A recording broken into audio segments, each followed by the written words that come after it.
هدو قرشو شقين وايو قرشها كريه بدل لكن هدفك بدل أنت كريان كسوق بجبيني أنا الله شاء الله أعرف موت بيسبر بريال شيء كستون لقبناه والظروف هي مبدأ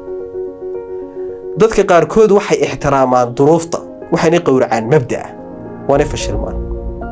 dadka qaarkoodna waxay awoodooda dhan isugu geeyaan mabda'a iyo hadafkii leeyihiin waxay deetana qowracaan duruufta waana ta keentay inay guuleystaan war waxay laayeen inta maaragtay adduunkan jiraya waxaan kusoo gabagabeynaya waxyaabaha badanaa dadka isbedelkii horumarka u diiday waxa kamid ah inuu qofku uu dhibana u noqdo wax kasta soo wajahan noloshiisa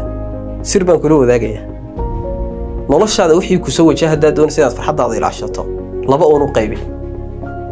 waxaad wax ka qaban karto iyo waxaanad waxba ka qaban karin wixii aanad waxba ka qaban karin awooddaada bini'aadanimo ka baxsan Ilaahay u daa